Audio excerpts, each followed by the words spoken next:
हम लोग अब इस वीडियो में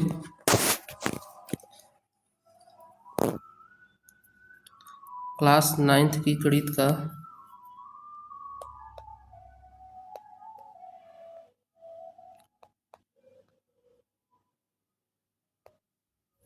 लेसन नंबर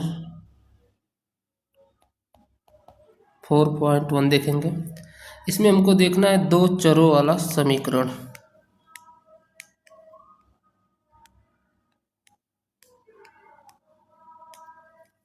दो चरों वाला समीकरण पिछली कक्षा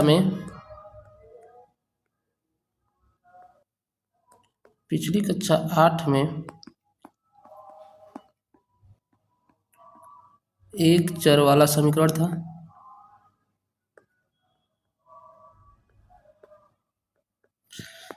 तो एक चर वाला जो समीकरण है उसको लिखने का ax प्लस cb बराबर 0। बस एक अंग्रेजी अक्षर होती है, इसलिए इसको बोलते हैं एक चर वाला समीकरण। एक अंग्रेजी अक्षर का मतलब कि यक्स या वाई, इसको ए और बी जो है नंबर का काम करेगा। ठीक है, यक्स वाई, यक्स होगा चाहे वाई होगा चाहे जेड होगा, इनकी बात हो रही है। ए और बी जो है नंबर रहेंगे यहाँ पे, जैसे 5x प्लस 9 बराबर 0। तो ए की जगह पे नंबर है, बी की जगह पे नंबर है।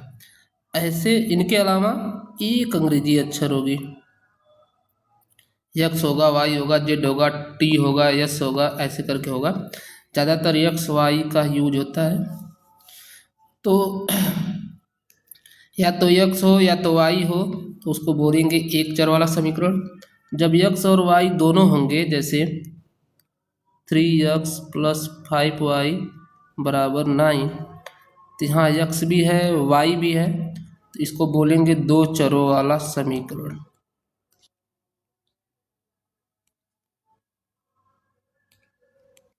दो चरों वाला समीकरण। दो चर वाले समीकरण में मेन क्या है कि एक अंग्रेजी अक्षर x होगी, दूसरी y होगी, या इनके अलावा कोई और भी अंग्रेजी अक्षर हो सकती है, जैसे यस हो सकता है, टी हो सकता है, जेड हो सकता है, ऐसे होगा। लेकिन ज़्यादातर एक्स वाई के बाद टी होता है। यही बस ध्यान रखना है कि दो चर वाले समीकरण में हमको यक्स और वाई दोनों रहेगा, इक्वल टू में कुछ और भी रहेगा, ऐसे होगा। ठीक है, तो अब देखेंगे हम लोग दो चर वाले समीकरण का मानक रूप क्या होता है, कैसे लिखा जाता है। तो दो चर वाले समीकरण को लिखने का तरीका ax plus B Y plus C बराबर 0। ax plus B Y plus C बराबर 0 के रूप में लिखा जाता है दो चरों वाला समीकरण।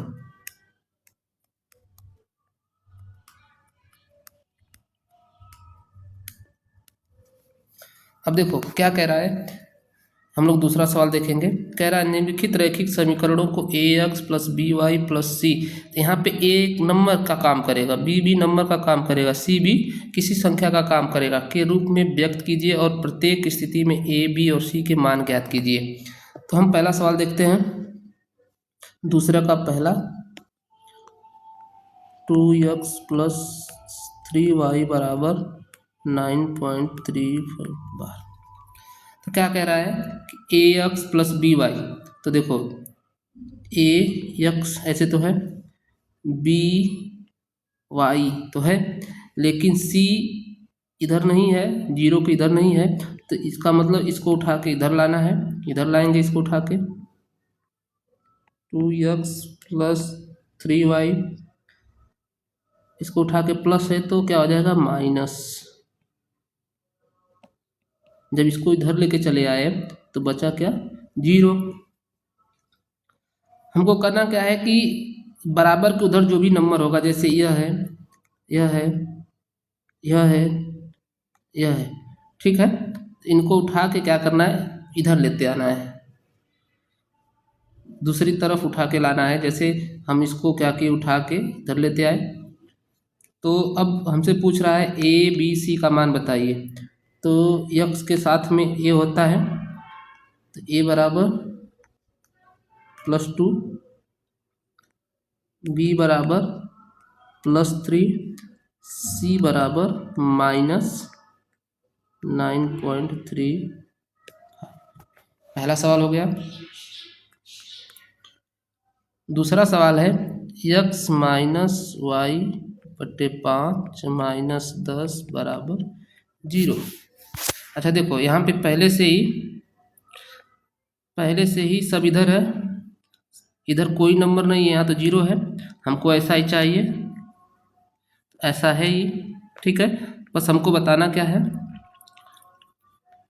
इसको बनाना है इसके जैसा, यानी यक्स के साथ में कोई नंबर नहीं है तो इसको लिखेंगे 1 × यक्स, इसके साथ में -1/5 × y -10 बराबर 0। या इसको बीच में प्लस लाना है तो लिख सकते हैं 1 × यक्स प्लस -1/5 × y, इसको लिख सकते हैं +-10। ऐसे लिखने की ज़रूरत नहीं है, ठीक।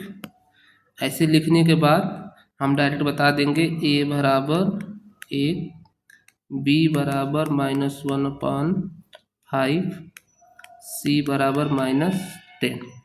यदि आंसर में दिया होगा इसे लिखने के लिए 1 × यक्स प्लस -1/5 × y, इसको लिखा होगा +-10 बराबर 0, तो ऐसे लिख देंगे। और नहीं दिया होगा, ऐसे दिया होगा तो ऐसे कर देंगे, ऐसे भी लिख सकते हैं इसको। और नहीं लिखेंगे तो भी कोई दिक्कत नहीं है। फिर हमको क्या करना है, ए का मान, बी का मान, सी का मान बता देना है। अब हम लगाते हैं तीसरा सवाल।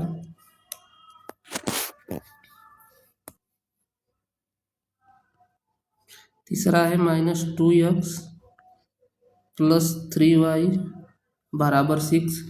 तो हम बोले थे कि जो भी नंबर इधर होगा बराबर के इस साइड में, उसको उठा के इधर लाना है। प्लस है तो इधर आके क्या हो जाएगा, -6 बराबर 0। अब यक्स के साथ में जो भी नंबर होगा वो ए का काम करेगा, तो ए बराबर -2। वाई के साथ में जो नंबर होगा वो बी का काम करेगा, तो +3। सी तो है ही -6 हो जाएगा।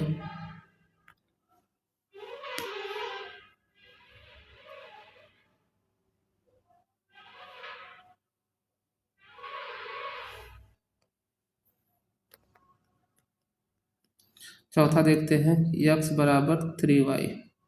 हम पहले बोल चुके हैं कि बराबर के इस साइड जो भी होगा उसको उठा के इधर लाना है।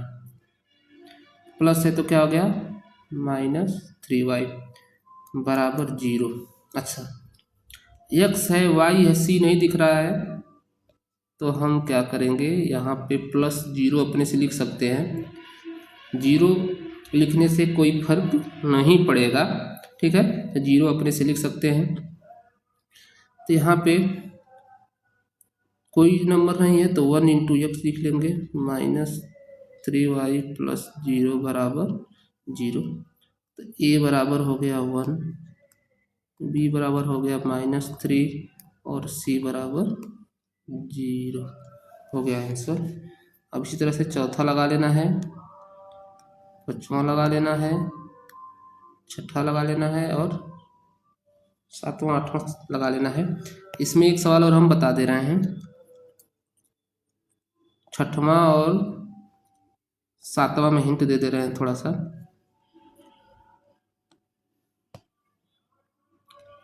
छठे में हिंट है, अच्छा, यक्स दिख रहा है, वाई नहीं दिख रहा है।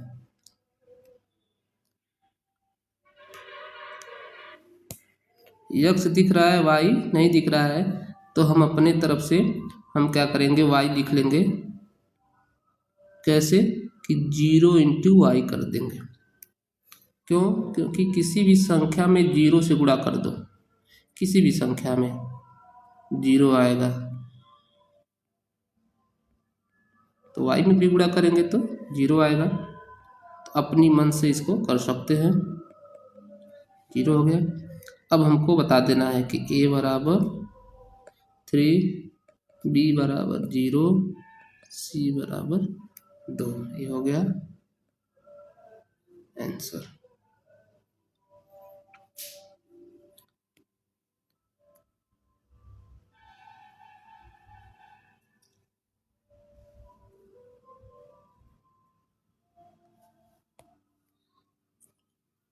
अगला है 7वां। इसको भी वैसे ही लगाएंगे। y माइनस 2 बराबर 0, यक्स नहीं है तो इसको कैसे क्या लिखेंगे, 0 इंटू यक्स लिख लेंगे, प्लस वाई माइनस 2 बराबर 0, 0 इंटू यक्स। वाई के साथ में कोई नंबर नहीं है तो 1 इंटू वाई कर लेंगे, 1 इंटू वाई माइनस 2 बराबर 0। ये इंटू का है मतलब, ठीक। तो a बराबर हो गया 0, b बराबर 1, c बराबर माइनस 2। उसी तरह से इसको लगा लेना, ठीक। अब पहला सवाल बताते हैं इसका।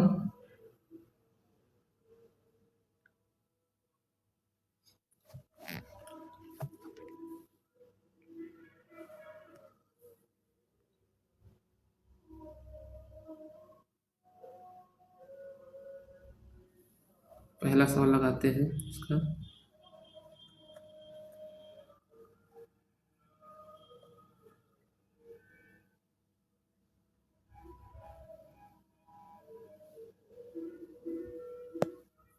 पहला सवाल कह रहा है कि एक नोटबुक की कीमत एक कलम की कीमत से दोगुनी है। इस कथन को निरूपित करने वाले दो चरों वाला समीकरण लिखिए।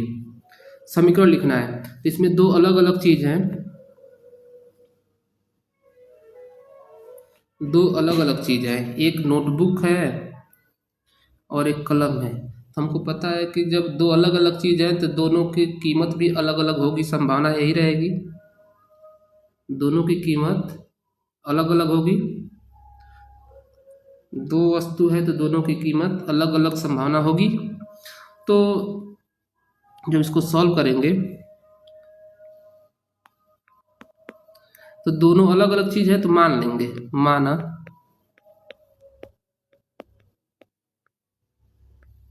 नोटबुक की कीमत ₹1 है तथा कलम की कीमत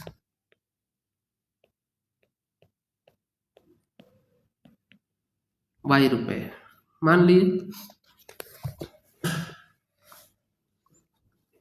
अब कह रहा है कि नोटबुक की कीमत कलम की कीमत से दोगुनी है, यानी जब कलम की कीमत ₹1 है तो इसकी कीमत ₹2 है।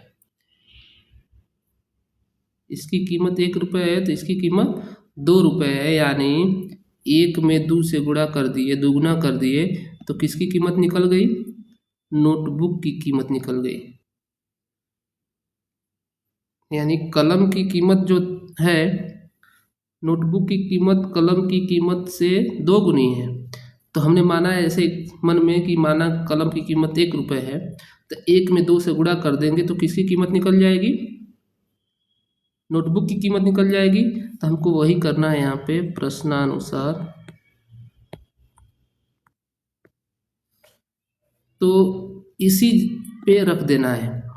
एक हम किसकी जगह माने हैं, y की जगह, तो हम y एक की जगह y रख देंगे इंटू 2। किसके बराबर आ रहा है, x के बराबर आ रहा है, ठीक है। तो x किसकी जगह पे, 2 किसकी जगह पे आया है, x की जगह पे, तो 2 की जगह पे क्या रख देंगे, x रख देंगे। तो x बराबर क्या आया, 2y। 2y को उठा लाएंगे इधर, बराबर 0। ऐसे बनाना है। फिर समझ लेंगे इसको। जैसे मान लेते हैं कि कलम की कीमत 2 रुपये है,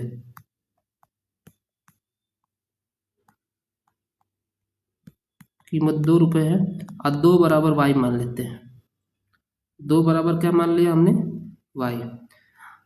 तो नोटबुक की कीमत